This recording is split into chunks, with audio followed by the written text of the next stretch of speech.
This is Remote Ruby. Have you any remote idea to the meaning of the word? Welcome to Remote Ruby. Today we are joined by DHH, and we are here to talk about all things Rails, especially right now, Rails 7 and the end of the Webpacker era. I'm just going to call it that. So, David, thanks for joining us. Sure, absolutely. Chris, Andrew, anything we want to kick off with?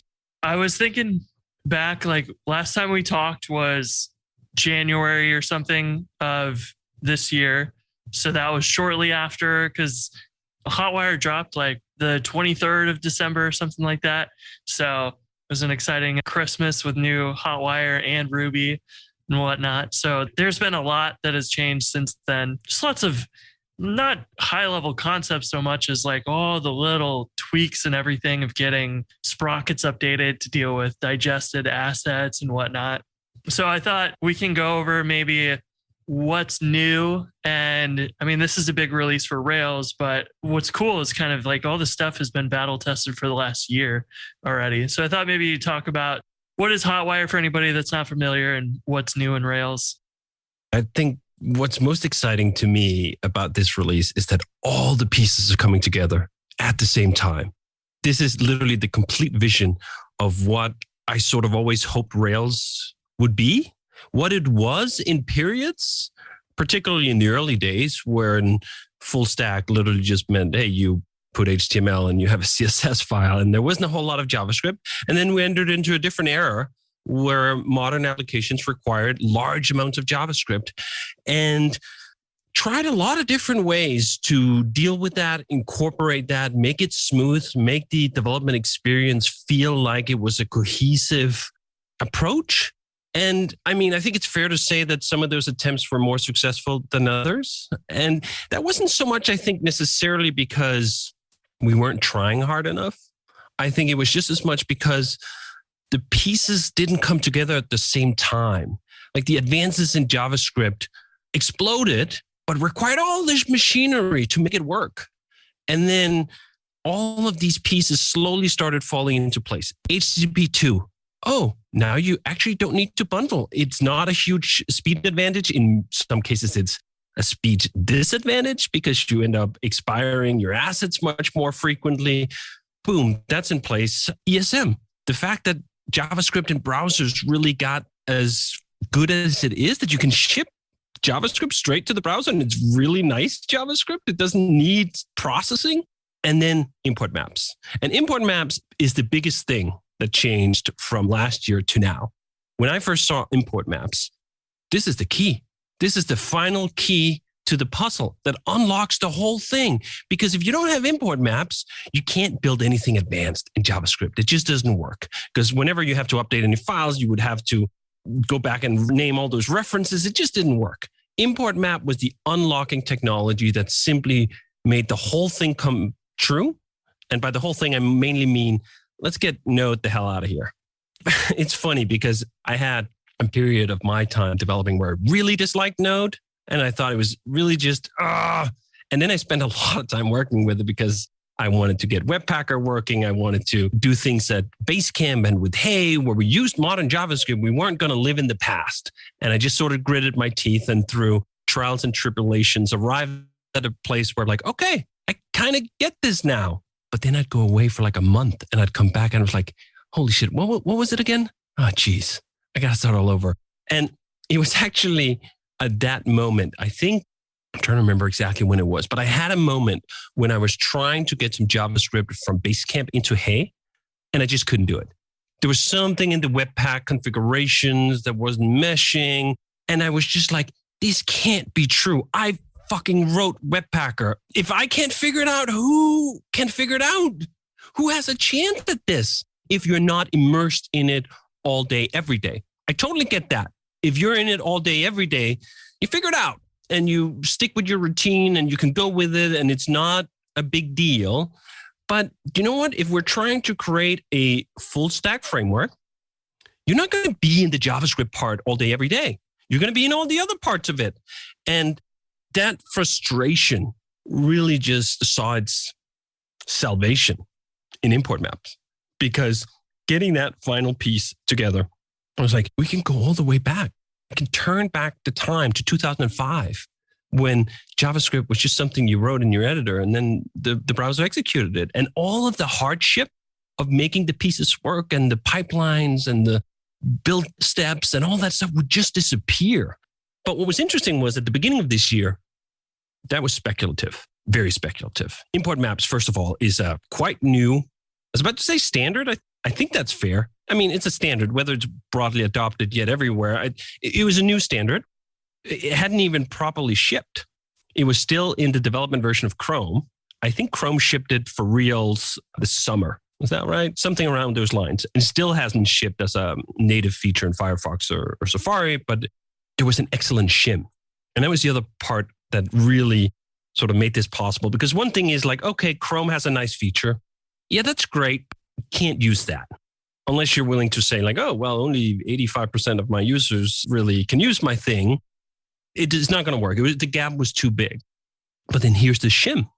And I really got involved with that with Guy Bedford, who created the shim, who's just an excellent JavaScript programmer who knew all the inwards of this and really started using it in anger. Because the shim, I think, had been used in some ways, but I don't know if there were a lot of apps that were like the size of hay trying to use this. And we really tickled it through and brought it all the way from sort of early stage proof of concept being used in a little bit to, no, this is so good that we can make it the default in Rails 7. I was quite speculative. And I'd got to say, like, we hit some snags along the way where I was like, shit, I bet on the wrong horse. It's not going to work. We're going to have to turn the ship around and we're going to have to do something else. And for me, the big moment was when I got Hey running on import maps. And I was like, Hey is a major app. There's a lot in it. If you can build a Hey with this, you can build 99% of everything else. And it was funny in the way that the path unfolded where I was so excited at the beginning of the year, but I knew we hadn't validated this.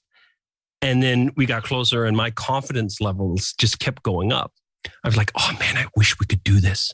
I wish we could just get rid of Webpack. Not because there's something necessarily wrong with Webpack. It's trying to solve a difficult problem and it's evolved over many years. And I'm deeply grateful to the fact that it exists. It did exist and it provided a transition from, hey, now we can do a lot more cool stuff with JavaScript. You just got to go through this maze to make it all work, but at least you can, to the point where we now are like, all right, so long and thanks for all the fish. It was great. And there's technologies like that. You can look back and like, I don't want to work with that again if I can help it, but I'm also internally grateful that it existed for the time that it did. And excited about that. But as we go through the year, like confidence level is increasing. I also just become more bullish on the whole thing that like, do you know what? Rails can be opinionated. I was going to say it's literally written into the Constitution. It's written into the doctrine. That is one of the core pillars of what Rails is, why Rails is different. There are all these other options. You can go out there and pick and choose and put your own little thing together. But what we have now with the awesome backend framework we have in Rails that's continued to just evolve. I mean, it's funny, as a quick aside, I follow This Week in Rails, which is the newsletter that the team has been. Every week I'm like, oh, wow.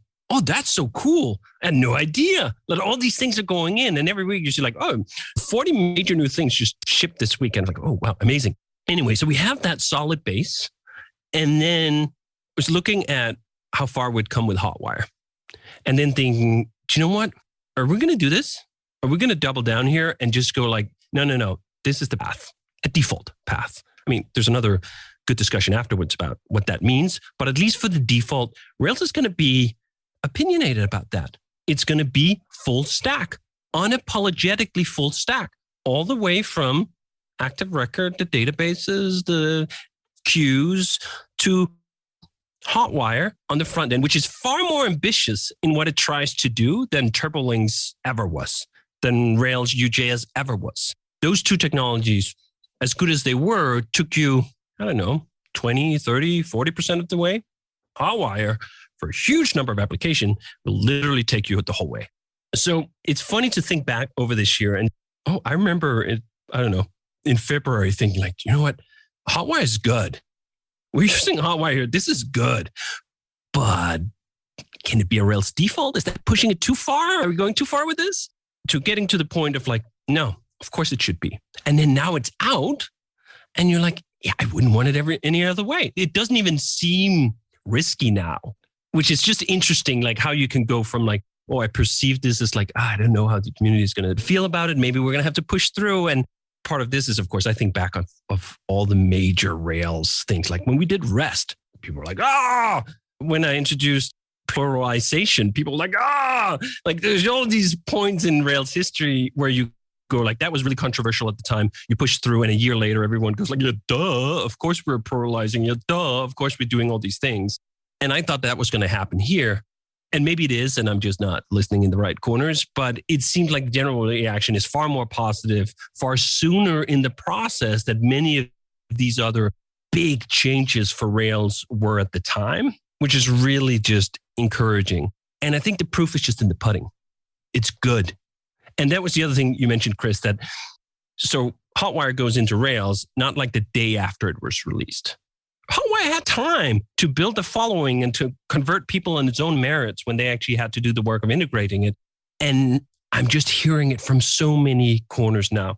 Oh, yeah, we dumped our React setup. It just wasn't working. We put in Hotwire. Voila, it's really nice. And you hear that enough where people like, not because I went out to evangelize to them, but just on their own, they're like, gave it a try, picked it up, and just like, this is just better. We're going to do it. So that ends up with where we are right now with Rails 7, incredibly opinionated, far more ambitious than it ever was in terms of like how much of the pie does it try to solve, and seeing that culminate then in the video I recorded. So I did a new video for the new Rails site. It's just under 30 minutes. And you look at what it does now and you compare it to the earlier video. Some of them were a little shorter, but like how much you get, how close this is like to a real system. And I wanted to emphasize that point by deploying it and showing like all these pieces. Like you're literally going from there's nothing to, hey, here's a blog. It has comments. It does live updating. It has what you see is what you get editing. It has cloud storage of files, and boom, now it runs on a cloud setup in freaking 30 minutes. And I'm not even cheating in terms of the components that go into it. So it's a long tail. Another 30 minutes later, you could have it running on iOS and Android and Electron too, which is like the whole other thing that hasn't been talked about enough yet. I remember the goal of TurboLinks eventually was to be able to support building iOS and Android apps, and never quite got to where it needed to be, but it's here now. And in an hour, you could deploy your app to Heroku and the Apple approval process and stuff. Regardless, you can at least have it running on your demo simulators and stuff. And that is awesome. So it's even more full stack than just the web full stack, I think. That's what's so wild about what this gives. And we're like this whole thing of the one person framework. Like I can literally imagine, and I'm always trying to do this. I'm imagining myself starting over from scratch. It's just me. And maybe it's Jason as well. Like we're just the two of us. We're starting over from scratch and like we want to build a real thing, a real competitive thing. You could do that. You could literally be the same person who builds the whole thing and does the iOS app and does the Android app. Now, it does get harder, and the path we've taken with Turbo and Hotwire in general there is that we're not trying to kind of cheat our way through. Like, hey, here's a way that like could just kind of work for this little toy thing. No. This is literally what we use to run Hey, which Hey is predominantly an iOS email app. That's the usage numbers we get back. So the most important platform for Hey is actually not even the web. It is iOS. And it's built with these technologies, and they just all come up through the same chain. I'm glad you brought it up, because when I talk about this, I talk about the full vision being there. And I mostly talk about it from a website because that's where I mostly come at things. We have developers at Basecamp who do the native stuff, but the vision really is so broad as to be computing. If you look at Hey, we got the Electron apps distributed on the Mac, on Windows, on Linux. We got the Android app. We have a dedicated iOS app that's split into both an iPhone part of it and an iPad part of it. You count up all those platforms and you go, what other technology could you use to be on, 6, 7 platforms in this way with that small of a team? I don't know of any. I haven't seen anything in the wild that allows you to go that broadly with that small of a team. So that's super exciting. It's interesting to see. It will be interesting to see how much adoption that gets. Like on the TurboLink side, we didn't have that much adoption on the native side. Like we put it all out there, but I didn't hear back that much. And part of it is because it is more difficult. Like it's a real iOS app. So you got to do all the things and so on and so forth. So the barriers to entry are a little higher. I'm curious to see if we'll get more update on it, but I don't care. We're putting it out there because I want to have all the cards on the table. That there's no secret sauce whatsoever at Basecamp about how we build all the things we build. It's all out there, and anyone who wants to use it, they can follow it. And there's just such a satisfaction of knowing that I'm really proud of. And also that all those pieces that we've spent years and years getting to. TurboLinks traces its origin back to 2012 when the first version of TurboLinks came out. Stimulus now goes back to, I think, was it 16 or something like that? Like it's quite a bit old now too. So all of these things that were just cooking, just getting ready, boom. Like all the clocks are going off at the same time. Yep, ready. Let's launch.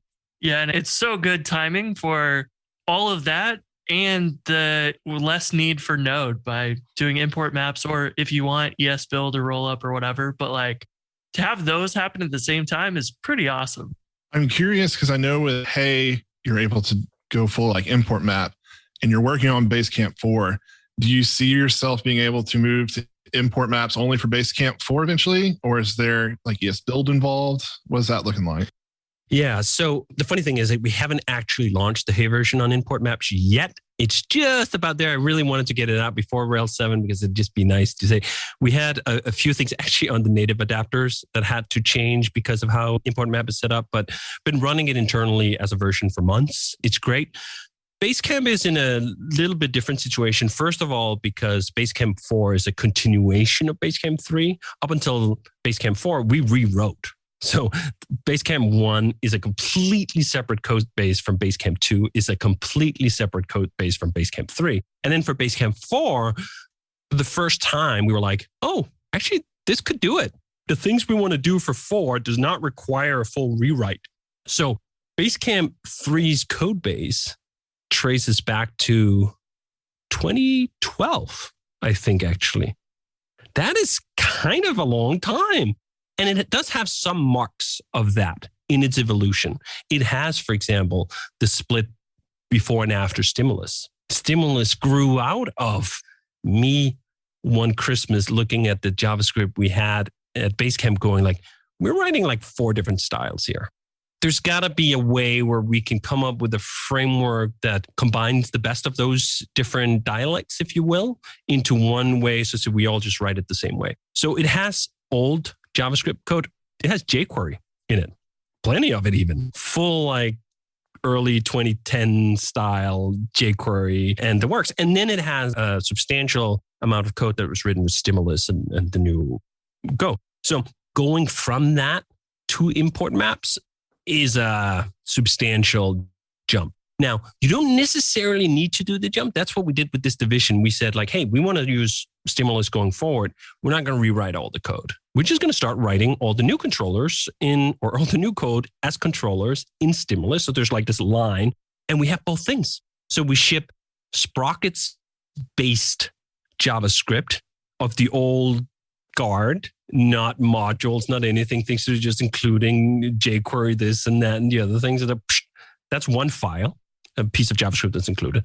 Next file is modern JavaScript in the sense of we were using Stimulus and all that stuff. That's being built with esbuild. So we used to run Webpacker for that. In fact, Webpacker was created such that Basecamp 3 could use the modern style of JavaScript and we could write the Stimulus code in it and so forth.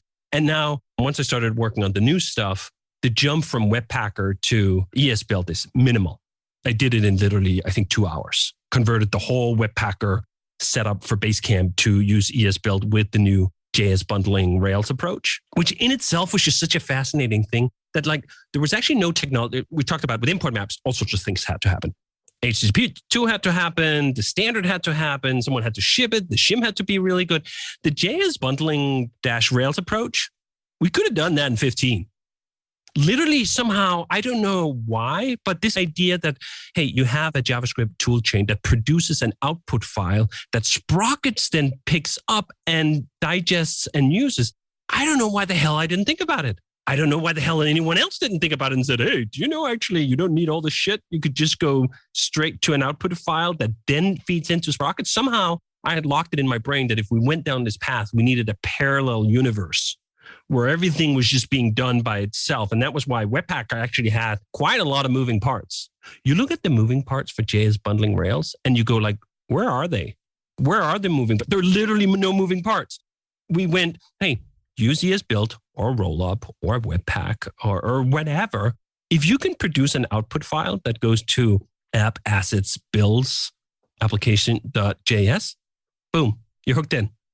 All the rest of the machinery is just going to work. So you look at that gem and you go like, wow, it's so thin. It's basically just an installer that sets up some default commands for like, oh, esbuild, here's how to put your stuff and so on. So that's where Basecamp is now. It uses esbuild with the JS bundling approach.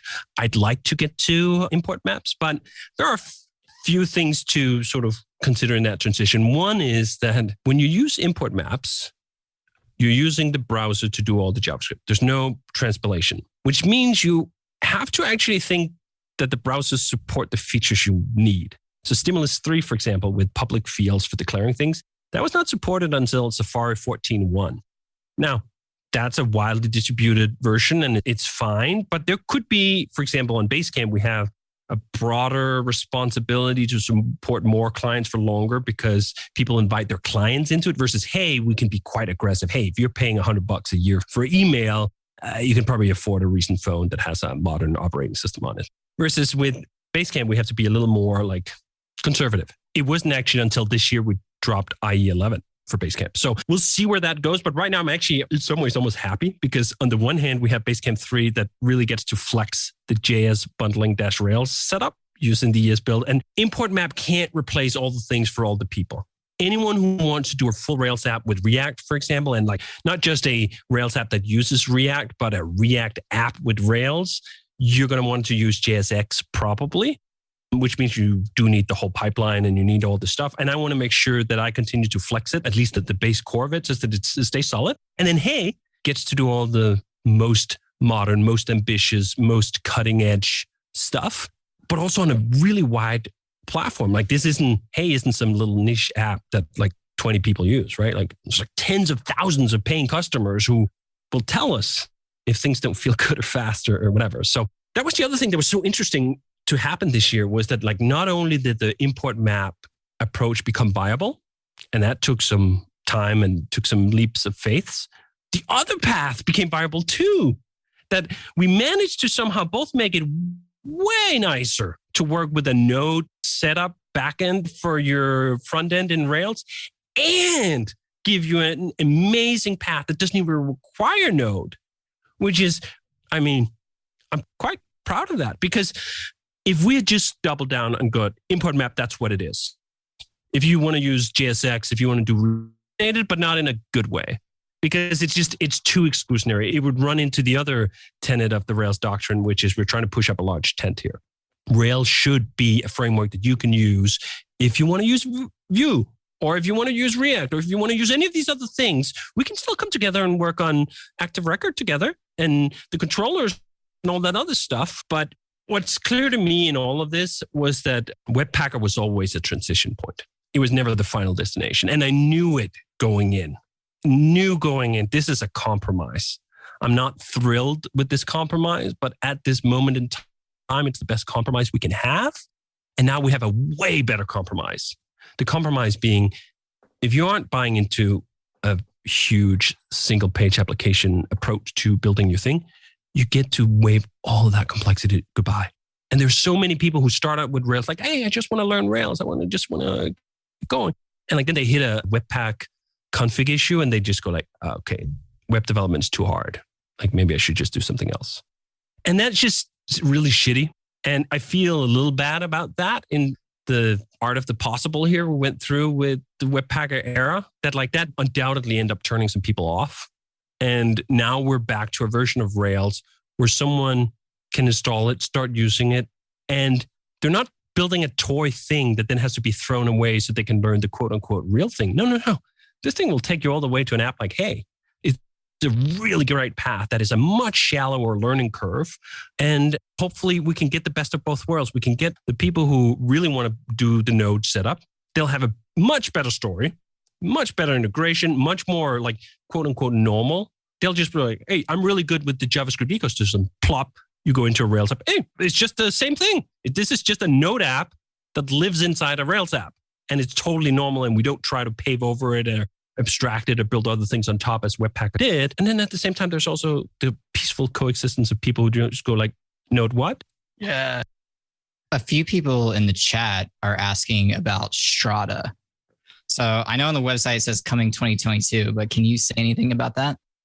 Yeah, it's funny. It says coming 2022 because someone emailed me like 4 days ago saying like, hey, it's almost the end of 2021. Like, where's Strada? And I was like, oh yeah, we should update that.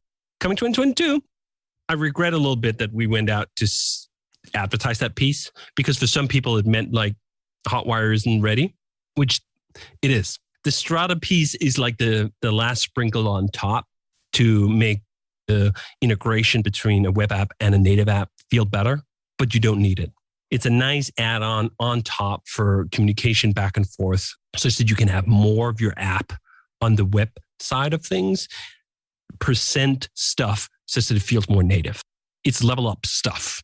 And I should have been a little more explicit about that because it seems like it's a trinity that like, hey, you have Turbo and then you have Stimulus and then you have Strada and they're all like equal legs and they're not. Turbo is, let's say, 75%. Then Stimulus is 20%. And then Strada is the last 5%. But we are working on it. We just bulked up our native teams substantially. We have the biggest native teams we've ever had now at Basecamp because we've gone all in on this idea that we're going to develop Hey and Basecamp at the same time.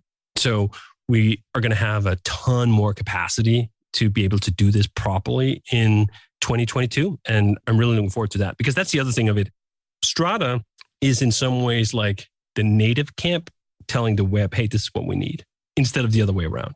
And that needs to be informed by people who are really good at building native apps. And that's not me. So part of that is to get that new capacity at Basecamp to work on this and just get it out there. That was the other thing. I mean, it's sort of like we've done the first 90%. So, I mean, the joke is that now there's 90% left, but that 90% left is mostly communication, wrapping it up, having proper documentation and so on. I think one of the things that made Hotwire do well was that it shipped with really good docs. Not perfect docs, but good docs. You could go from like, hey, someone sent you a link to hotwire.dev. And you're like, all right, I can figure this out. And you could actually do stuff. I want to make sure that Strada feels like it's at the same level. Yeah, I remember. How do we convert our JavaScript to work with TurboLinks? That was a thing that was just like, it's hard to do that for every third-party JavaScript and everything. Those have also improved over the years. And a lot has changed. And I wanted to go back real quick because the CSS and JS bundling, I think the way that turned out was so clean and so simple. And like, yes, there is a requirement in the gem spec of like Rails 6 and higher, but you can just apply this to like any rake enhancement in earlier versions if you want, and like just use that. You just set it up manually for the most part. And it just reminded me of the like Unix command line approach where we take the output of one command, pipe it into the next one. And that's really how it works. Tailwind to the asset pipeline and sprockets, voila, just let them do what they're best at. And I think that is a really good like realization because we can go down the whole path of Webpacker and have this complicated setup. But for this, it just made so much sense. It's like a great moment of clarity when I saw that. I was like, wow, you go through those times of building something and you're like, we need to do more complex stuff. And then eventually you realize we don't need those things and we can make it back in the simple version. I feel like that's kind of been a trend that I've noticed in the Turbo side of Hotwire, going from saying, we've got Rails UJS and we've got these remote as true links and all of these things, and like using the method delete for example, let's just not do that. And let's use the button twos and just make a form and make that do the delete like the web was built for. I think that's kind of been a trend I've noticed in the past year of like, hold on, let's just go back and use the tools that we have had forever. And we'll just use them in a simple way. I was just kind of curious what your thoughts on all that, because it's just, I think making it easier all around and wrapping up sort of the missing pieces of TurboLinks that way it's a great way to do it. Yeah, I think what's interesting is the hardest thing to do are the simple things that in retrospect seem like, duh, of course we should have done it like that. But sometimes you have to go through a very convoluted path to be able to end up with a simple, clear way of doing it. And with Webpacker, part of my motivation was being overly ambitious, that somehow I could hide all the node complexity under a layer of Ruby such that someone could use it in a way where they did not need to understand it. It was an attempt at compressing complexity, but there was too much leakage. It was just, we couldn't do it. It was a failed attempt at compressing complexity, to be perfectly blunt. Not that people didn't ship good apps with it. They did. It was just, it didn't arrive at the simplicity of it. There was too often where it turned into a leaky abstraction in the worst possible way, where like, we get you going, everything is fine, and then all of a sudden it's not fine, and you need to understand every last nut and bolt. Otherwise, you can't put it back together. And that's just not a great path, which is why the import map way of doing it is just such a cleaner way, and that required the new thinking. And then on the other hand, just going like, do you know what? This is an area of complexity we cannot compress. Let's just give up, right? I'm trying to gzip a PNG here. It's just not going to yield that much. So let's give up and embrace the fact that for the experts who are able to both live in the Node world and in the Ruby world at the same time, let them be fully exposed to the complexity, the inherent complexities of it. I thought that more of it was incidental, that it was incidental complexity is the kind that compresses very well, and inherent complexity is the kind that compresses very poorly. And I got the reading wrong. Not that I necessarily know, well, actually, I was going to say, couldn't have done it differently. You could have. We could have, the JS bundling -Rails approach, the command line, the Unix style approach, could have done that in 16. And with hindsight, that would have definitely been a lot nicer to do. But here we are. And I think that's the other part of it is don't be vetted and wedded to your past decisions. I wrote the first version of Webpacker, and I am the first to cheer that it is no longer necessary. And I'll preview one more exciting bit here is that this approach of the command line approach where we hand things off from building things in Node to apply the same thing to Tailwind. So Tailwind currently with Rails 7 as it looks right this very second, and it's about to change in about 5 more. But right this second, if you want the full version that does everything and you can tailor in all the ways, you need to go the full Node path. I talked a lot to Adam about this, especially once they went into this JIT approach. It's like, are you really going to make anyone who wants to use Tailwind install all of Node? And it's like, the benefits are pretty big here, like of what we get out of the JIT compilation, and we could do a lot of other things. And then thankfully, they somehow arrived at a way of doing executables. Everything in one executable. We don't need all of Node installed, and you can hide it, all of it, in essentially just one command. We're going to go that way with Tailwind CSS-Rails, such that you can use the full Monty of Tailwind 3 with an import mapped Rails 7 app that does not require Node. And it's going to follow exactly the same pattern that you have this new executable that's platform specific, and we're going to distribute almost like Nokigiri that has pre-compiled binaries for the different platforms. We're going to do the same thing for Tailwind CSS Rails. It's going to bundle these platform-specific binaries, and then it's going to produce a Tailwind CSS file that just is going to put into app assets builds, and it's all just going to work. The funny thing there, of course, is I wrote like essentially a Ruby version of Tailwind. I mean, not of the framework, but of the purger. And like, it's a fair bit of code. And I wrote it like 5 minutes ago almost. Like, it's not that old. I don't know even how much it's been used in anger. And I'm like, oh, this is so wonderful to be able to, I just deleted the code just before jumping on this call. Actually, I was just like trying to ready up the first version of Tailwind CSS-Rails 2.0, which will be a completely different version. It's kind of actually interesting. This is like, it's using the same gem name, but like there's nothing left on the inside. Like The compressor is gone, the purger is gone, the hooks into sprockets is gone, all that stuff is gone. And it's essentially now much more like CSS bundling -Rails, except that it doesn't require the whole enchilada. So sometimes that's like once you've seen a pattern, you've spotted a thing, you can't unsee it. And now you start seeing just like how that might apply in different areas of what you're working on. And that also just came at just such a great moment. Like we arrive at this at just the same time as the Tailwind crew is like, we need JIT, whatever. Okay, that means we kind of have to have a full node thing running. I go like, Adam, please don't. And they find a way to boil it down to an executable that we can use together with this new style Rails apps with no excuses. That's the other thing I liked about it. Like there were excuses for the Tailwind CSS Rails things where I wrote my own purger and it had, you can't tailor it. We got to keep the number of plugins at a minimum and all these other things. And now we get like the full thing. It's great.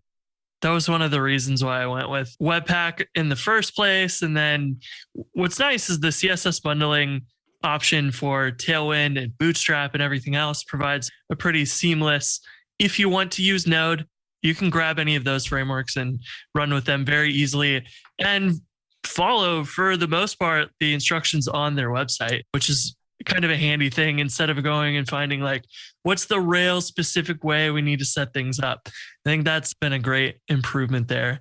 One of the questions in the chat on YouTube here was, what are your thoughts on componentizing views, like the view component gem that GitHub's been doing? Because I'm sure that there are quite a few different complex components in Hey and Basecamp that you have to kind of figure out, how do we make them testable and everything? And I think that was a lot of people's interest in view component. So I'd love to hear your thoughts on that. I'm going to start with the most diplomatic version, which is I love the large tent at Basecamp. And the large tent is a metaphor for myself, at least I use it as a metaphor for myself, for accepting that I don't have to like everything, that not everything we do in Rails. RSpec is perhaps the predominant example. RSpec is a very widely used testing framework that, and I mean this in the dearest possible way, I can't stand. I don't like RSpec. I don't like the syntax. I don't like anything about it. But I love, absolutely adore the fact that for some people, that's awesome. That's what they want to do. And we can coexist here. We can live in the same big tent and like, we're using the same active record and we're using the same this and we're using the same that. And you just tested with RSpec. And I go like, so good for you. I'm really happy, genuinely. And that is something I perhaps have developed more that I perhaps didn't quite have in 2004 when I launched Rails, this sort of openness to the idea that like, if I can just agree with you on like 80% of what we do, I think that's amazing.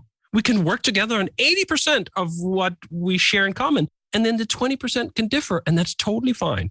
View components to me, it's not that quite RSpec levels of, I don't gel with it, but it's not a path I want to ride. I don't want to write my applications that way. Now, that is not to say that there aren't times where the view is complicated enough that it needs more structure than a helper can provide.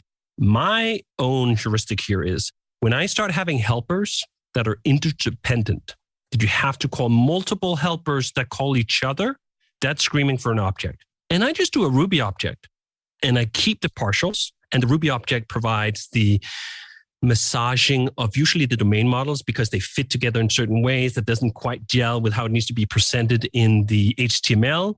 So the presenters, as we call them, just are like adapters. Here's the domain model that has maybe 5 different underlying models. They need to interact in one specific way with a view, put a presenter around it, which is essentially a series of helpers that are interdependent and can rely on shared state and so on. And that's where I want to go with it. But what was so great about view components was, I don't know if you saw the PR. What did it take to support view components in Rails? I think the PR is literally 1 or 2 lines. Like it just allows you to, if you pass in an object that fits a certain doc type, it gets past the context for the view it's in, and it can do everything it needs to do. And I'm like, that's really great. I can smile about that without going like, that's how I want to build my apps. Because that's the other thing where you have to, if you want the big tent, and I very much want the big tent, there's huge benefits to having a large tent. The more you go like, well, we can only work together if we agree on 100% of everything. Yeah, then I can work together with like 3 stooges and a parrot.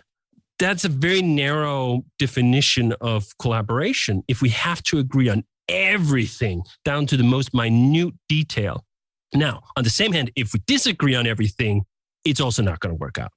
So you have to find some overlap. But for me, maybe that overlap is as low as 70%.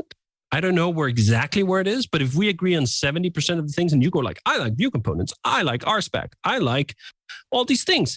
And then we can still go like, oh, great, let's collaborate on the other 70%. So that's kind of where I am on ViewComponents. The one thing I maybe didn't feel so good about the process was the initial naming and so on implied that this was coming to be like the new default in Rails that was going to go in.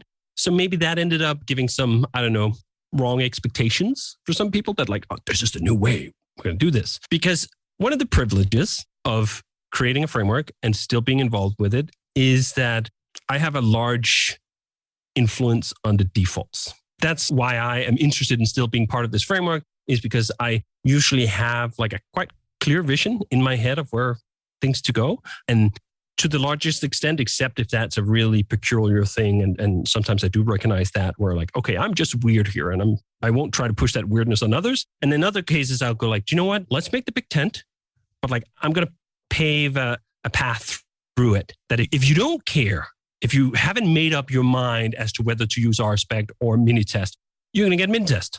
You're going to get what I would prefer to build up. We're going to make it super duper easy for you to do something else. But if you don't have an opinion, you're going to go down this preordained path. And that set of defaults is influenced, and maybe controversially so, I'm not sure, but by what I like. And that's kind of just the setup of it. And this is also why I'm so happy about the Big Tent, because the more flexible the framework feels in ways where you're like, hey, if you disagree with me on like this thing, I can just do my own thing. And it doesn't feel like you're totally fighting it. The more room there actually is for the default paths to be even more opinionated, because not everyone is being forced into this straitjacket.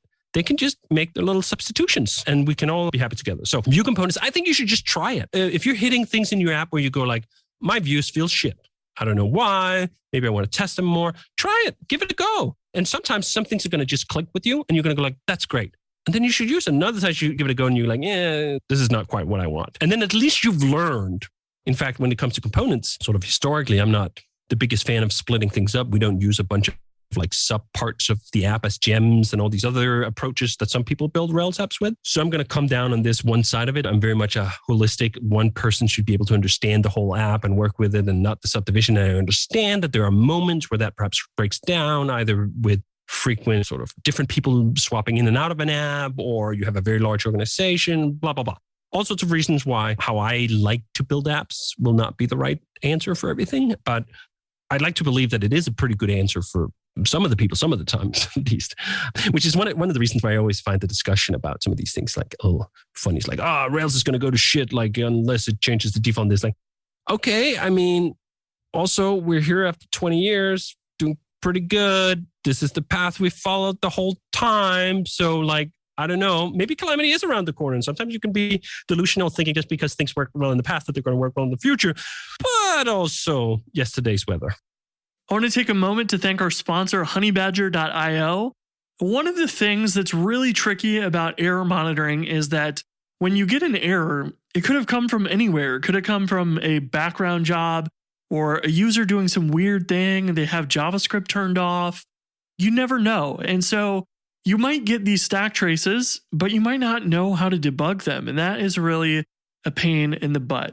So Honeybadger has a really cool feature called breadcrumbs. And you can integrate their client-side and server-side libraries so that you can track what was going on when an error occurred. So for example, you have a front end, it has a button to go sign up.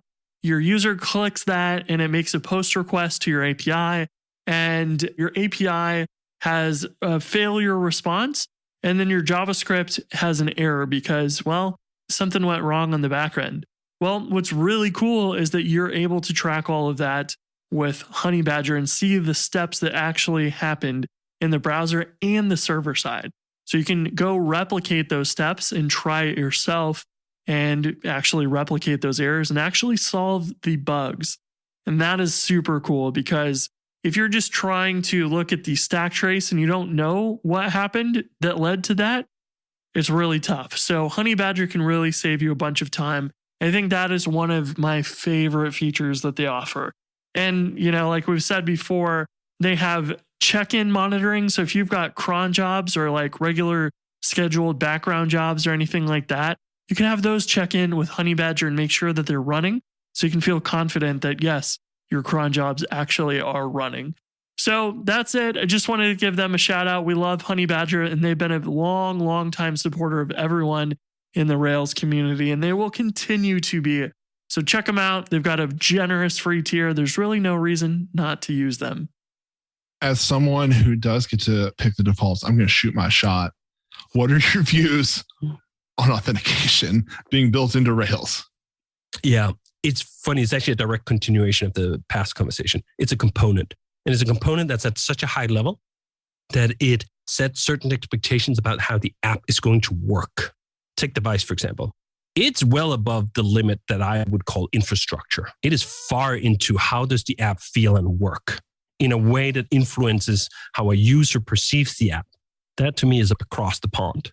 That's outside of the scope of where I'd like to go. It's funny. When it comes to devise, I wrote up a blog post, I think in 2005 or 2004, why I don't like components. And I usually point to it whenever there's a discussion about whether Rails should have authentication in it. Now, that is a assessment of like device style authentication that tries to do everything. There are answers below that line that do fit. Has secure password, for example, is an example of that. Do you know what? It would be good if we get everyone to BC crypt their passwords. There's some best practices here we can do on setting that up. And we should try to do that if they fall below the line at the infrastructure level where, hey, the user's not going to know how you're storing your passwords. That's below the line. And there are other things like that. I think, for example, we've done a lot of work with 2FA at Basecamp. And that is a little bit of intricate work. And there's a fair amount of that fall below the line that I could see. I don't know if it gets shoved in straight into Rails, but be like it's funny. I like this, like gaming consoles. And I remember in the 90s, you had like first party developers that were owned wholly by, or that was like Nintendo. They'd do first party games. And then they'd have second parties, which was essentially independent studios that were kind of fully owned or partly owned by the company. And then you had third parties that were their own thing. I think of some gems as second party gems. Credis is a great example of a second party gem. Something for 2FA could be a great example for a second party gem where it's like, there's some blessing here, but it's not straight into framework right away. JBuilder is another great example of a second party gem. All right, Jason. So DHH and Raphael both said no authentication in Rails. That doesn't mean we can't improve that story and make it easier to get to. I think the fact that devise has to do so much points to the fact that there are probably parts of devise that could be below the line, or it could be second party or something else. And then someone else builds on top of that to provide the whole, like, here's a flow to reset your password that sends out an email and all the other stuff. I like the view of like first party, second party, third party. It helps like frame some things. And I think for me, like the reason I asked that question is because like the de facto is devise like in the community, but often I sometimes feel like devise is a little heavier than like most of my needs, but I also don't want to like read, write authentication logic. Now, let me just make a short plea for that. You should. Do you know what authentication logic is? I know it's intimidating because people consider it to be high stakes. Oh, if I get this wrong, then like I have security issues. But it's not that hard either.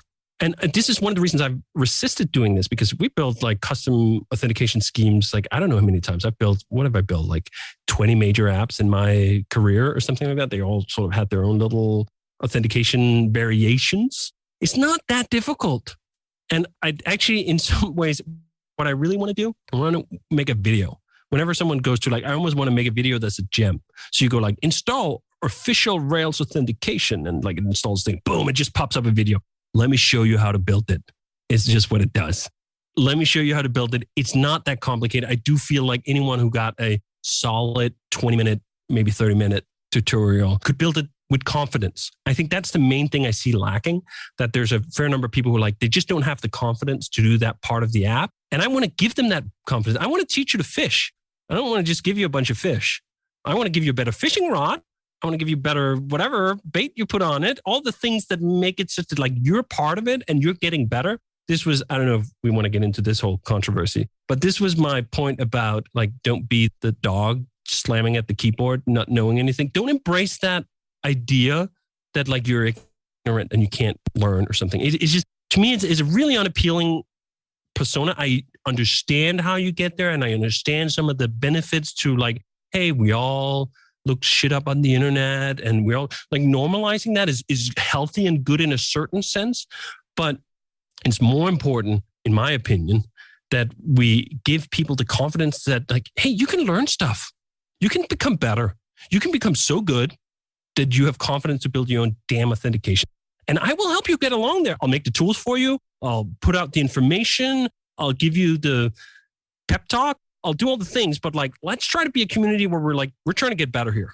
We're not accepting, again, there's a broad spectrum and not everyone wants to be a professional software developer. And there are people who make software that just like, hey, I just cobbled some shit together and that's great and that's fine.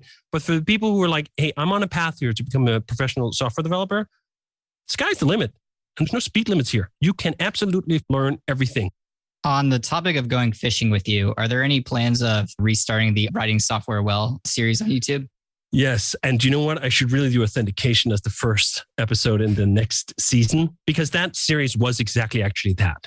Taking a bunch of topics, feel intimidating or weird, or perhaps are controversial, or at least just laying it out there. I'm not telling you that you have to agree with me after watching it, but I detected it was actually all born out of someone saying that like callbacks in Active Record is just like this hideous anti-pattern that like anyone who uses callbacks in Active Records are like they're dumb or incompetent. And I'm like, shut the fuck up.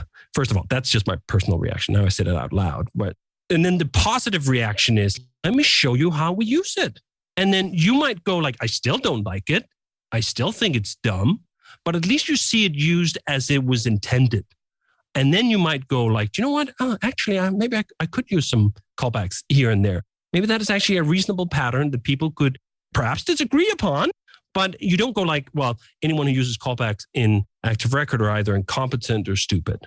Here's a way to show it. And I think concerns is another one of those that falls squarely into that polarizing pond where someone goes like, you're splitting it up and you're making God objects and you're making all these other things. And it's just like, okay, well, let me just show you.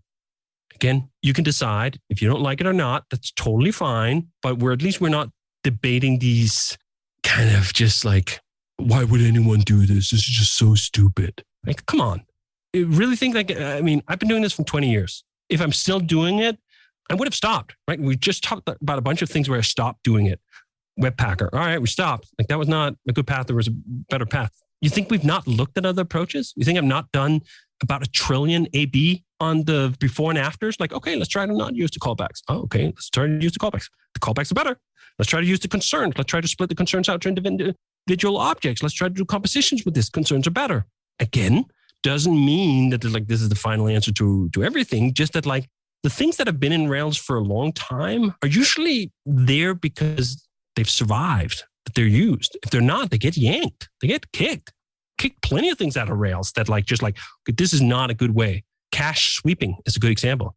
We used to have a cache sweeper that you could hook up with these callbacks and so forth. And it's like, there was a better way to do cache exploration, which is by having digest keys, where like the key contains its own expiration. Is much better than doing manual sweeping of caches. And I was just like, hey, here's a better pattern that's just unequivocally better. We're going to use that going forward, and we're going to kick out the old approach. Active resource was another one. I had it's like, active resource in some ways was like the communication bridge for microservices before we started calling microservices. And like along the way, we just realized, no, actually, that's not good.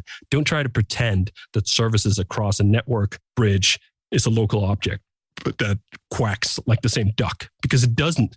In fact, you should make remote services feel alien inside your code. It should be ugly even.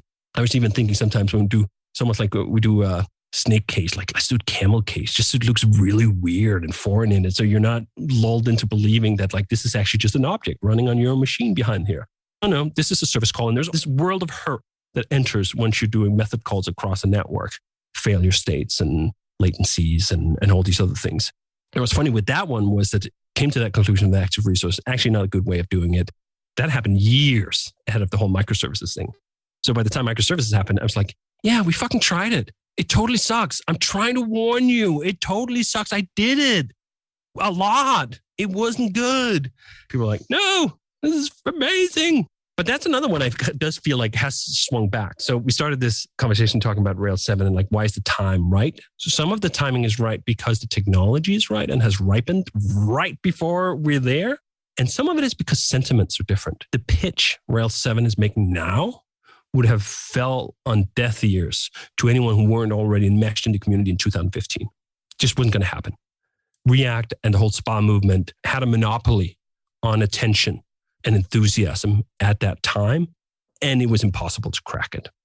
Now, enough people have been through it on their maybe second or third app, building with React, Redux, whatever shit, and go like, you know what? That's not how I want to end my career. So now there's a readiness to it. I feel the same way about, hey, if you had tried to launch a paid email service in like 2012, people have been like, what the fuck are you talking about? Email gives their shit away for free. And now 2020, all of a sudden people go like, okay, it's not free. I just pay with something else than money. I pay with my attention. I pay with my privacy. I pay with my data. And like, I'd rather pay with money. So sometimes like there's just windows that open and close in society or communities. And the window for Rails 7 is open right now. That's why I'm also so excited about it. And it's why you see some of these weird things happening. I know you saw the thread on Hacker News yesterday about the Node, someone who making Node apps and they switched to Rails and they really liked it. And like it was an entire thread full of people just saying like, oh, actually Rails is really great. And I was like, wait, is this Hacker News? I'm trying to refresh here. Like, where's the actual Hacker News comments that say, oh, Rails is total shit. If you just use this framework that was released yesterday, that's in like 0.1, like you'd totally be better off. And just none of it, right? And you're like, that reaction would not have been the same in 2015. It just wouldn't. So that's what's really interesting about the moment is both that we're ready, that the framework is ready, the technology is ready, the vision is ready, but also there's the doors open. Continuing the Rails 7 thread a little bit, we've talked a lot about the front end aspects of it. We often joke that we're basically like a JavaScript podcast now. I'm curious, some of the things in Rails 7, maybe like, encrypted attributes, things like that have been added that you're excited about that maybe aren't front end related. Yeah, the encrypted attributes is a great example. So that was born straight out of Hey as well. So much of this was born out of Hey, which is one of the reasons I really like making new stuff like that, is because it's just a wealth of extractions waiting to happen. And this was one of those extractions that were happening because we were setting a different bar. One of the reasons we didn't do a Gmail competitor in 2012 was, it was funny, I was on a podcast with Jason Kalkanis in literally 2012. And he asked me, oh, so you've been building this Basecamp thing and that's pretty cool, but when are you going to try something really ambitious like taking on Gmail? And I was just laughing like, yeah, I don't want that kind of headache. I don't feel like I was ready for that kind of headache. Doing email is a level of criticality that's, there's not a lot of things in tech that has higher criticality than email in terms of security. It's really the skeleton key to your whole digital identity. And I was like, don't feel ready for that in 2012. After like 20 years of practice and existence as a company, we were finally like, okay, I think we're ready. And one of the things we wanted to just step above was this. It was funny. It actually came from my wife. When we were early on in the development of Hey, she was like, oh, this is cool. Could I use it? I was like, yeah, I wanted to use it. And then she was like, could your employees read my email? And I was like, I mean, they wouldn't. And then I was like, yeah, that's a shitty answer. And I understood that like, it's the same answer Gmail has. It's the same answer Outlook has. Can someone who works at Google on the Gmail product go read your email? Yes, they can. That's the nature of hosted services that's not end-to-end encrypted. And email it's just not. And I just went like, this is a shitty answer. I want to have a good answer. And part of coming to that answer needed to be so multifaceted. It needed to be technology. It needed to be policy. It needed to be systems. And it needed to be teams. So the technology in some regards was almost the easy part. I mean, it wasn't. But this idea that like the database at work, as it's doing its thing, is encrypted. Like if someone gets access to the MySQL database that runs Hey, they're going to see a lot of gobbledygook and foreign keys. Gobbledygook and foreign keys. That's what's in there. And they can't do anything with it because they don't have the decryption keys. So that in itself felt like a major step forward because everyone has been encrypting their backups, yes, But if someone got access to the database or had access to the database because they were working for your company and they were doing maintenance on it or they were doing something else with it, they could see the data. They can see the data. And 99% of apps out there, they can see the data if they're working on the database. And we were like, that's not good enough. We want that the ops team are able to service the database without inadvertently getting exposed to someone's emails. So that was the at work part. And the other part was we built up all these systems for console access. This is the 1984 series of gems that Jorge, who also did the encryption work, have been working on, where you essentially, you funnel all access into the Rails app in production if you have debugging issues, where it's not easy to get access to the underlying data. And it's coupled with a reporting system where you have to put in intents, like, hey, I'm accessing this data for this reason. And if you then go like, I actually do need to decrypt the data because otherwise I can't solve this problem for this customer, you're logging that as a separate event. And then we have red and blue teams, more or less, right? Like you have someone who's not that person reviewing the logs of what happened. And then we do bi-weekly reports. So bi-weekly report comes out and like, hey, 18 accesses of the console were done. We reviewed them for purpose. They were all in line with policies and so on. So after we did all the work, the technical work, the policy work, the follow work, I could tell my wife, no, A, they can't see your data in normal course of business. And if they explicitly try to access your data, they will get caught and they will get fired or sued or worse. That's a level of security and data protection in depth, multiple layers that I feel really proud of. And that was one of the things that being able to put some of those things into Rails, having encryption being so, it was a difficult project. We spent a long time getting the encryption right. And we had the whole system reviewed by 2 separate security firms that came in and looked at it and like how we're doing key management and all the other stuff. And that's exactly the kind of conceptual compression that I'm like, to be able to like, just go like, yeah, I can use encryption. I don't get it. Like I can't write whatever. I can barely coherently talk about it, right? I go, okay, private keys and public keys. And okay, that's the level I'm with that. But then we can expose that in such a way that the more applications could do at work encryption in Basecamp or in Rails. That's awesome. So yeah, that's one of the sort of big things. I mean, the other word I'd call that didn't happen at Basecamp was site work. That was just such a monumental step forward on something that had all these little paper cuts for like since the beginning, that you could get into these states where like the auto loading of constants just weren't happening, right? And then have that work happen at just such a high level and so in depth and such a big transition. Like you go from this old system that's Kriegi and has paper cuts, but you largely know where the paper cuts are. And then you switch over and like all sorts of things could go wrong. But that we shipped site work as the default in Rails and deprecated the old style was thumbs up. Yeah, I was thinking it when you were talking earlier, like the supplying the low level tools, like the encryption.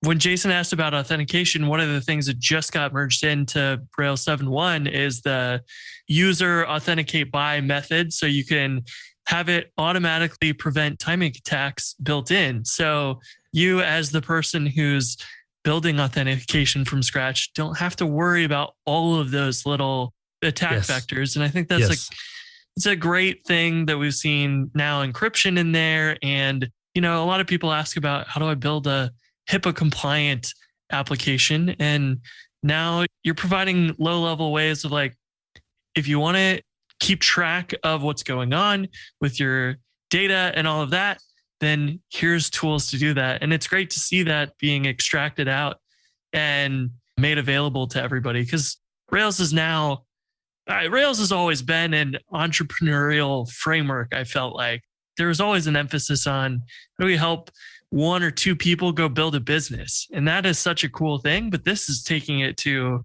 even more levels, I think, which is great. It's a great example of sometimes it's easier to do the high level stuff. Like essentially like, let me take this part of my app that does this thing and put it in there. And then you get into the component nightmare where quite quickly it's more work to configure the thing than it is to actually build it from scratch. Versus if you do the diligent work of picking apart what are actually the fundamentally shared elements here, then putting them in one at a time. And then like you have the blocks and they could be put together in separate ways. And that's where I hope we will eventually end up with Devise, where like we've taken all the things, the bits that people lack the confidence to do themselves, and we've incorporated them into the framework in a package as easy to use as has secure password.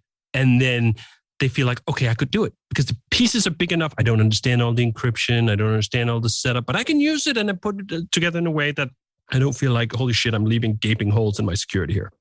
Yeah. Along with this, like you were saying, 2015 is very different than 2021. There's been a lot of like, oh, we'll move from, Rails to React, and then no code has been a big thing. And it's like, now your entire business is at the will of whatever that company is willing to integrate with. And that's a strange place to be. And I feel like there's sort of it's not maybe the best name for it, but Rails is in a way providing you as much low code kind of approach where you can duct tape all these things together. You don't need to know how the timing attacks actually work now, or the encryption. You can trust that it's been thought about and approached well, and you still have control over how the heck you want your app to work and your business, which is awesome. Yeah, I think that part is just crucial. It's funny. No code back in the 90s, when I was starting to read about sort of computer science and so it was called fourth generation or 4GL or something like fourth generation languages. And like, you've just seen like every 10 years, there's a drive like, no, you don't need programmers anymore. And you see like, oh, come on, this is not going to pan out. And it never does. And it hasn't to some extent, right? Like Excel is a wonderful no code environment that has allowed lots of businesses to build quote unquote applications. Well, actually, let's remove the quotes, to build applications of a certain kind within that. And that's great. But there's just too many times where you need to do more, where you run up against those things. And that's the thing with low code, where I'm so keen that Rails tries this very difficult dance of being very easy to get started with. And then there's a path all the way, as it now explicitly says on the homepage, from Hello World to IPO. That you can literally go from like, I kind of sort of don't really understand this, to like, I'm Shopify, worth $200 billion on the stock exchange. You don't have to jump off. That's the problem with a lot of no code stuff. It's like, okay, you get started. Hey, it's good, it's good, it's good. And boom, the wall is just there and it's immutable and you're never going to get past it. Because it's just like, that's the limit of what this will do. Rails should try to approximate the no code ease of getting going as much as possible and then provide the path the whole way. No walls. And this is why I'm also so spirited about learning being a key value, and that like you don't stop. You don't just go like, oh, I don't know. You just don't know right now, but you're on the fucking path. Come along. Might take a while, might take years, but you can absolutely become an expert at this. And your expertness will take you all the way from Hello World to IPO. It'll take you all the way from like, yeah, just one user, you're doing it in development, to, what was it, like 400 petabytes or however much data Shopify was pushing through on Black Friday, right? They're using the same stuff. And this is the other thing that I really actually keen about how Rails works today, was that Shopify was running the release candidate of Rails 7 before Basecamp. I was like, one of those things where I saw that was like, Raphael, how far along are you? Oh, yeah, we've been running RC2 for 2 weeks. I'm like, damn it, they're ahead. How's that possible? I haven't even upgraded to Basecamp yet. And I was just like, having that level of broader shoulders, both with Shopify and GitHub in particular, to take those two companies that have been so intimately involved with Rails core and so forth, be at the forefront. Like, that was just not true in like 12 or 14 or something. I remember GitHub in particular was on Rails 2.3 when Rails, 4 or 5 were out, right? Like, they were just stuck in the past. And Eileen actually did a huge amount of that work to get them up to date. And now they're running them close to the edge. And we're getting closer to the sense that both GitHub and Shopify are running vanilla Rails. There's a real sense of kind of just like, okay, I can feel good about it. This is one of those things. So the joke, right? Well, not even the joke, the persistent thing, but does it scale? Right? Like, that's been literally since 2003, people have been saying like, oh, but does it scale? You can explain to someone in intellectual, logical term why that question doesn't even make sense. What are you talking about not scale? Like, this is a web server, you put them next to each other. The thing that stops scaling first is the database or the data layer and all these other things, right? And I've been going hoarse trying to tell people that. Or you can just look at Shopify. And then they shut up, right? Because there's no argument after that. That's a piece of reality that is indisputable. You just you can't argue with that. Or at least then you have to change your argument. Oh, I didn't mean, but does it scale? I meant like, does it scale at the same price that I want? Blah, blah, blah, blah. And then the whole thing falls apart, right? So there's a real benefit for Rails that we have these mastodon services that are just extremely well known and huge and valuable and so forth in the community. And not only that they're there, but that they're highly engaged. And I think that's the other thing that makes me super bullish on Rails 7. Talking to the Shopify team in particular, their newfound interest in Hotwire, the newfound interest in, well, not newfound interest, but accelerated interest in Hotwire and other Rails vanilla techniques, so that we can credibly say that like the biggest Rails apps in the world, they run the same fucking code you do. It's funny to see the development community go after React so hard, where it's like, oh, we know React scales, but they never thought about it the other way around. Does React unscale down to 1 or 2 people? And it didn't, not the same way. And the Rails direction is the right direction to actually approach. Does it scale? If you even need to worry about that.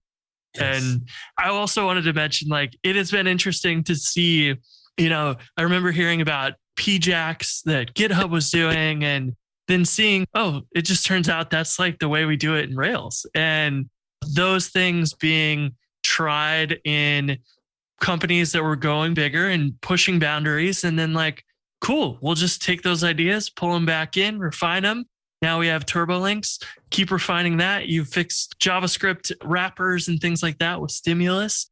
And then Hotwire is the evolution of that. And it's really cool to see basically like, yeah, if you want to go build GitHub, you can use all the tools, because guess what? They were all refined from building GitHub. So there you go. That's the magic of extraction. This is not a speculative framework. I don't work on Rails all the time. It's a whole nother discussion about open source and people work on it all the time. Blah, blah, blah. But Rails is a framework built off extractions, not speculation. That all the major features and all the things that go into it, they get there because they were used in the wild and validated. Not like, oh, I think this might work. No.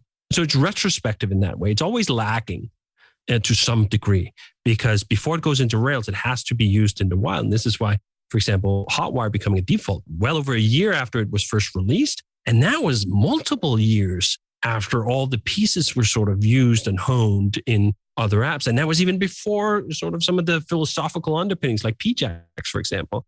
There's a direct line from the PJAX setup and approach to Hotwire today. And I think it just gives it a solidity that is special and not as widely distributed. There's a lot of speculative code in the wild, or example-driven code, where you're like, oh, let's make an example and that looks really good and that works well. But like, have you run it in the wild in anger? That's always the test for me. And there's plenty of ideas that fail along the way. I have ideas all the time where I go like, oh, wow, this will make this so much simpler. And then it looks great on paper, and I try to do it in Basecamp. I can't fucking find a single piece of code that's better after I write it like that. That's always my test. But like, you know what? Get a fixed idea in my head, go find a piece of code that matches, and then write it in the other one. Like the number of ideas that are just on the cutting board from that process is legion. And that's good. Like we should have a constrained way, like a sieve to like, not everything goes in. I know we've been recording for a while. I had one question I thought of when we first started recording I wanted to ask you. So you talked about like along the way with Rails, there's been decisions that people are like, oh no, like this is terrible. And they've worked out just fine. I want to maybe ask you what your favorite of those decisions was. One of the decisions in Rails that people are like, oh, this is terrible, that you were kind of proud of. REST is right up there. I think this was 2006, doubling down on like controllers should have 7 actions at most, and that's it. The conformity of that approach really shaped my way of writing Rails and still does. And I feel like it's another one of those things that has real depth to it. Like the longer I program with it, the more in tune I get with this architectural style. It's just that like resources just spring out naturally from things that aren't just nouns, but also interactions. So I think that one is a great one. I think the fact that Rails stuck to its gun of not retreating into the back end is huge too. I mean, the front end has seen the most churn of any area of the framework since we included prototype back in 2005 or 2006. And people will often look at that and go like, see, they got it wrong. Where I go like, What, you want to stay in 2005? You want to still write prototype? What do you mean? The environment changed. So if you don't change with the environment, you're just going to go extinct. Yet at the same time, we did not let that curb our ambition.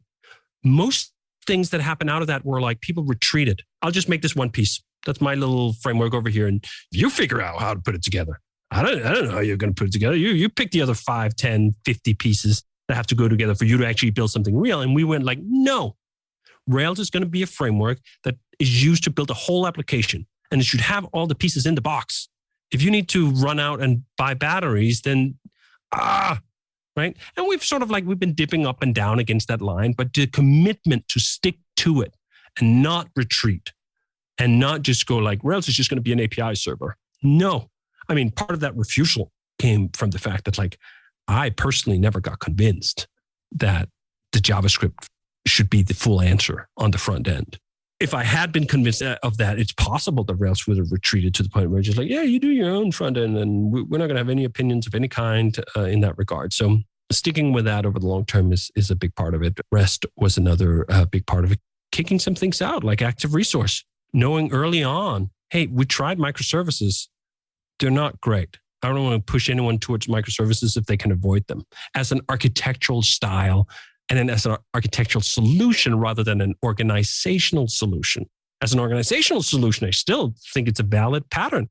When you have hundreds of developers, yeah, at some point it gets difficult. Although there are refutations of this all the time. I mean, Shopify's monolith is monolithic. Really that. I think Toby tweeted out this Rails stats at some point. It's like 1.5 million lines of Ruby code and like just like thousands of models. And so I'm like, wow, I would have thought much earlier than that you had to go some, not microservices. I think that's the other thing. In the olden days, we called it services-oriented architecture. AWS is a good example, right? Like you wouldn't have all of AWS in one thing and you needed separate teams. And that was where SOA came from back in the day, or at least was popularized from. And then also just sticking to the gun that like, you know what? Having opinions is good. It's good for a framework. Again, very controversial still. Plenty of people like, how dare you tell anyone else how to build something? Everything is just morally relativistic. And like, it's all postmodern and it's just like how you see things and like, everything is as good as everything else. And I understand where that comes from. And believe me, I understand the never that like pushing into the controversial area of like saying like, no, I think this approach is better than that approach is dangerous business, but it's dangerous because it's valuable too. And I think we don't do anyone a service when they show up in this industry, like, hello, I'm new here. What should I use? Yeah, I guess whatever you feel like, just like try it all. And in 15 years, when you've done that, then you'll know what to do. It's okay to have some answers. Like we should have a multitude of answers, not like there's just one answer, but like for the answers that Rails have decided to go with, like go with them proud. This is what it is. It's not all of it. And that's okay. Now that Hotwire has shipped in Rails 7, are you done? Like, what's next? I'm sure people are going to be curious about, like, where do we go from here? Do you know what's funny? I thought Rails 1.0, I was done. Like, literally with 1.0, I'm like, yeah, you know what? That's it. We've done it. Build a web framework. It's done. Like, just, it's done. Here I am 20 years later. It wasn't done. There was more. And I think that's the fascinating thing about conceptual compression. You compress one aspect of the framework, of the difficulty of building modern web frameworks, and suddenly another thing just pops out and you're like, why have I never noticed that before? Well, because you were busy getting your foot snagged on this one nail. Now this slightly smaller nail, but still one that's popping out, suddenly burst into your consciousness that there's always more. There's always more parts. When you make some things easier, it highlights that there are other parts of the framework that are still too difficult, or that we don't solve enough of the problem, that there are new shared issues. For example, WebSockets is a great example. 2005, no such thing as WebSockets. Not a thing that exists. New things pop up. So Rails has to react to the environment it lives in, and its environment is constantly changing. HTTP 2, great example. HTTP 2 was the thing that paved the way for import maps and us giving up on JavaScript bundlers as default because it enabled new things that were not possible in 12. And I'm sure that there's something that's going to ship soon that has the same aspects of it. And we're going to grow our level of ambition and the sort of large tent that we're in. I mean, you just go to GitHub Rails. see the daily commits and you just go like, it's astounding that there can be that much activity on a framework that's 20 years old. Like, how could there still be more stuff to fix or improve or make better or document or and there just is. And like, in some ways I'm like happy because I was like, what the hell would we all do if we were done? Part of the satisfaction here is that we're not done, that attainment is not happiness. So you ship Rails 7 and it feels great. And I'm still slightly high on the experiments because there's just such a satisfaction in shipping, especially something major that really sets a new tone and whatever. But like a week from now, there'll just be a faint memory and I'd be like, all right, what's the next thing we can work on? I think that's the other reason I'm excited about Basecamp's current trajectory, that like 2014, we said like, hey, we had all these different apps and we just like, we're going to double down. We're just going to be Basecamp. And then for 7 years, we were just Basecamp and plenty of stuff spilled out of that. But then we built Hey. I mean, the number of extractions and influences on Rails that come straight out of Hey are legion, literally all the way to Rails 6.0, like 6.0 and 6.1 and 7. So much stuff extracted from Hey that I wouldn't have had the opportunity to do that if we were, quote unquote, just working on Basecamp. And now that the company has a sort of more ambitious take on where it wants to go and how many things we want to try at the same time, and could we make more different kinds of apps, more in the traditional style of I think Basecamp launched in 2004, then Pack maybe launched in 5, then we launched Campfire in 6, then we launched Highrise in 7. We launched an app a year. And holy shit, did that drive just so much energy and stuff into the framework? Because every time you tackle a new domain, you tickle the borders of what it needs to solve. We're doing email. Oh, how do we receive email in Rails in whatever, 5.2? It's clutched on to the side of Action Mailer and kind of shitty. Well, that's clearly not good enough. Boom, Action Mailbox, essentially giving you all the low-level tools such that you could build an email service very easily with the same tooling that we have for Hey. I'm excited. Like, what would happen if we try to do something else in other domains like that? In which ways will I be exposed to problems I haven't seen before? And I will want to come up with generic solutions that are fit for framework inclusion. I have like a dumb de facto junior question. How do you choose between action and active when you're naming these resources? It's funny. I saw someone just tweet the other day that like, what was it? They thought all the action frameworks were shit and the active ones were good, or maybe the other way around. But the dividing line is, does it touch the front end or is it back end? Is it part of the HTML? Is it part of the front end email that goes out, stuff that are rendered? Or is it purely sort of in the dungeon underneath? That like, there's almost like a dividing line here, like above ground and underground. And active is underground. It's active record, it's active support, and all these things that are like in the domain model that the user would be none the wiser. And it doesn't really talk to them. And then action is all the things that take the underground and put it to the user. It's action pack and it's action mailer and so forth. It's not exactly always clear because there are things that dip under and over, but that was just what it is. And the funny thing is it came by accident. I think it came because active record gave itself because the pattern was already called active record. And then I wanted something that sounded like it had a relation, but it wasn't just active. The other thing, if you call everything active, that felt a little, so it was action pack. Actually, it wasn't even called action pack. Yeah, it was called Action Pack. So Action Pack in the first version of Rails, like, oh, we have active and action. And then you're just like, all right, now we'll name every framework that. I've been wondering that for so long. Thank you. Well, I think that's probably it, right? You guys got any more questions? No, not today. I appreciate you taking the time to sit down and talk with us about it. And I thank you to you and everyone on the core team, everyone who's written PRs and commits to Rails 7. It's a very exciting thing. So thank you to everyone involved. I'm excited to build some stuff. Yeah, let me echo that. I mean, I'm just looking here now at releases. For the 7.0 release, there were more than 500 code contributors. I mean, that's just amazing. We released Rails 6.1 just a year ago. That's the other thing. It feels like it's 10 years ago. We did Rails 6 and now here we are. And over 500 people have code in it. And we just passed 6,000 code contributors since we started tracking, which is just amazing. And it just makes me so thrilled. I mean, I do Rails, whether I was the only one working on it, but it's just so much fun, more fun to do it together with a bunch of people who come together under the same broad tent and go like, hey, let's push this forward together. And then we can continue to do that after almost 20 years. It's just remarkable. There's not a whole lot of things like that. There's a few things here, like there's Linux kernel and there's other grand big things, and there are also programming languages. But like in this realm we play in, the churn rate is high.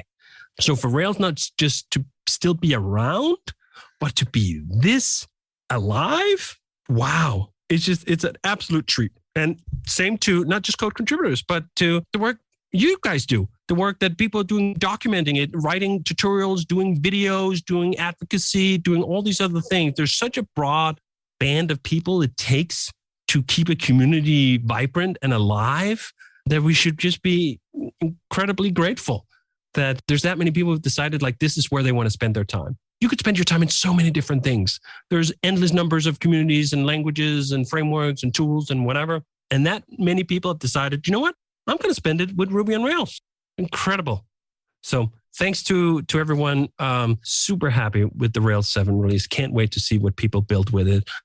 Can't wait to see like 10 years from now who goes IPO because they started something on a Rails 7 app today because they saw the excitement. They were like, you know what? I'll just try. Because that's the other thing, right? You look at all these mastodons we have now, Shopify and GitHub and whatever. Those seeds were planted a long time ago. That's what it takes. It takes 10 years until you see really the fruits of all of it. I can't wait to see what people build. And yeah, that's great. I love that. Yeah. There's just so much, that's going on right now that people are excited about. I don't see anybody making memes about the -- skip turbo links, and yes. all of that. People are really excited about this and like embracing it. And that's a good thing because there was definitely that period of time where there wasn't that sort of embracement, and it feels like a nice revival to excitement around everything that's going on. And it's also interesting just to look at it and see like the ecosystem that changes the most is the browsers and the JavaScript, and HTML and HTTP haven't really changed that much. Those things are very solid and well-oiled and a nicely organized machine. And we're starting to see the same thing happen in JavaScript, which is really cool. So it is a good time to be in the Rails community. I think it's only going to get better. So 100%. We're all excited.